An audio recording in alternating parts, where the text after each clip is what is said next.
Welcome to part two of the fifth video in this video series. Today, what we're going to do is the API calls that we just set up in the last video. We're going to put them to use here in our Bubble application. The most important thing is to make sure that you actually set up the calls how they were supposed to be. As long as you did that, then they should go smoothly. It's fairly easy to understand. We would build some things to make sure that you're grasping everything that is happening. But we're going to put to use about 4 or 5 of these calls that should give you a good idea of how you should use them. The very first thing that we're going to do is in this Notional application, we're going to go to the sign up page and the sign up button. We're going to edit the workflow. We're going to delete everything that we have here. And we're going to create a subscriber. For the email, it's going to be the input email address, for input first name, and that's it. We're going to leave this blank. As you might recall, in the last video, when we create a subscriber, we're allowing the first name and the last name to be blank as needed, so there will be no issues there. Now, for the next step, what we want to do is we want to sign the user up, and this is going to be the email address. This is going to be password, and then we're going to change another field, and that's going to be the MailerLite ID.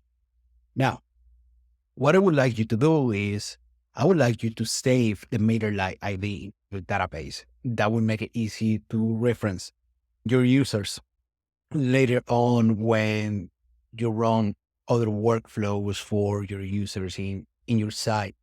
You will want to reference them by the ID rather than the email address, just in case there are duplicates.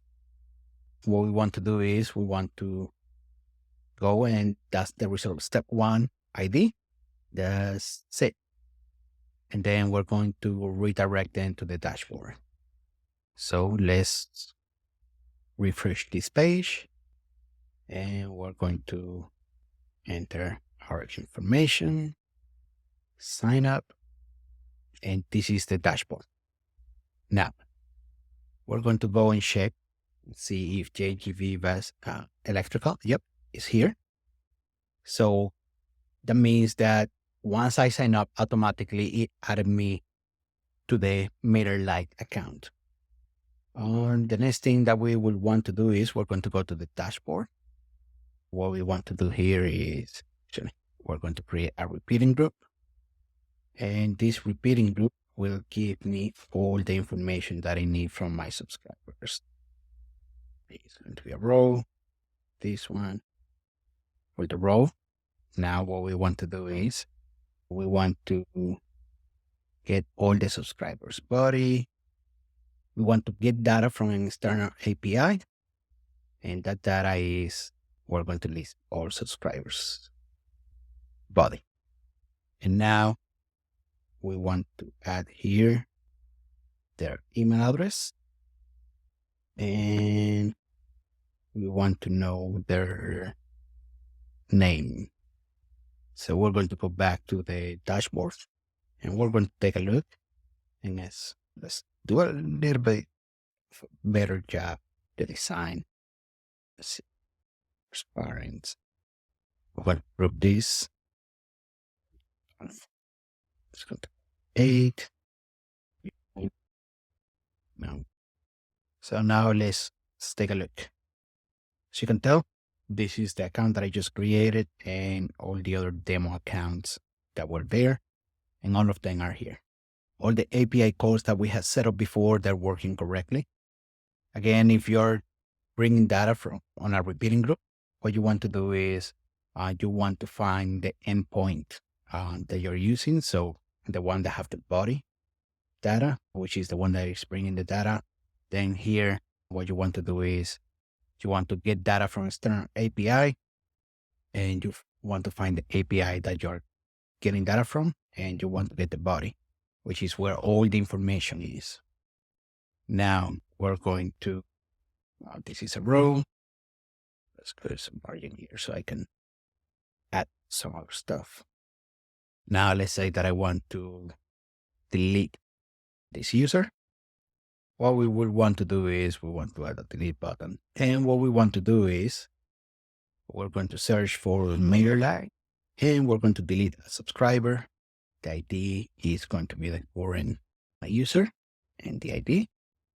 So now we're going to go back to the dashboard. And here you get the user that we just created. We're going to delete it.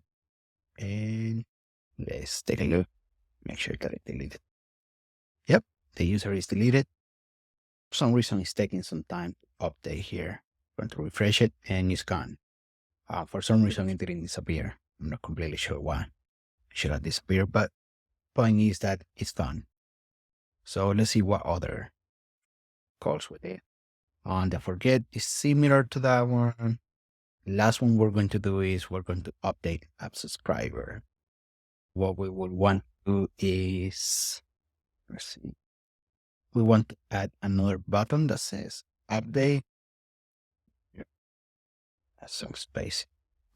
And what that is going to do is it's going to push a pop-up. And the pop-up is going to have all the information that will be updated.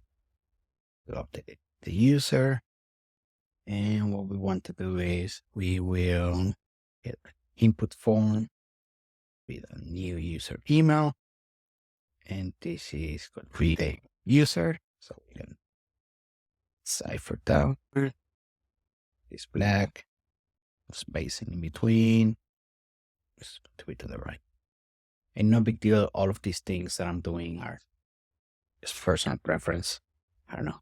I got things about. There you have it. There's some padding in between so it doesn't look bad. And this is going to be a sys. So basically what's going to happen is that when we click the update button, it's going to trigger a workflow. And in the element action, it's going to display data. Data will be, it will be displayed in the pop-up. It will be the current subscriber data. Valid that. Now for pop-up, you just need to make sure that you change it. Then it's going to show the pop-up. And now just to make sure that we're doing this right, in the placeholder, we have the parent emails. Let's make sure that we did this right. Update, and there you have it. So now what we want to do is we want to update.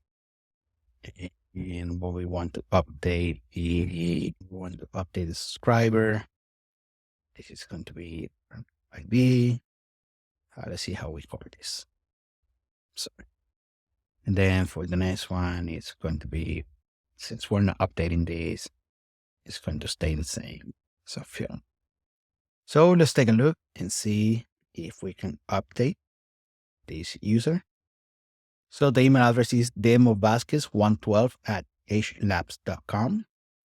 We're going to change this to demovasquez2023@hlabs.com. Click update and it should be updated. Yep. Down here is updated. Let's make sure that it's updated in MailerLite as well. And there you have it. It got updated. This is not a design tutorial, so definitely didn't include many designs here. But that's it for today. I really hope that you get the most out of this tutorial. I hope that you learned something new today, how to put into action all of those MailerLite API calls that we have created here in the last few days. If you have any questions, please leave them down in the comments below. I will read every single question that you leave and I will answer them. If I don't answer them in writing, I will try to go one step up and give you a video solving your problem in regards to this configuration. And if you have any suggestions, please also let me know down in the comments below. If you have followed me already, or if you're watching on YouTube and you don't subscribe to my channel, please consider doing so. It really helps reach more people. And if you want to get notified when we release the next videos, please make sure that you turn on the notifications for my posts so you can get them there in the notification system. Thank you for watching, and I hope you have a great rest of your day.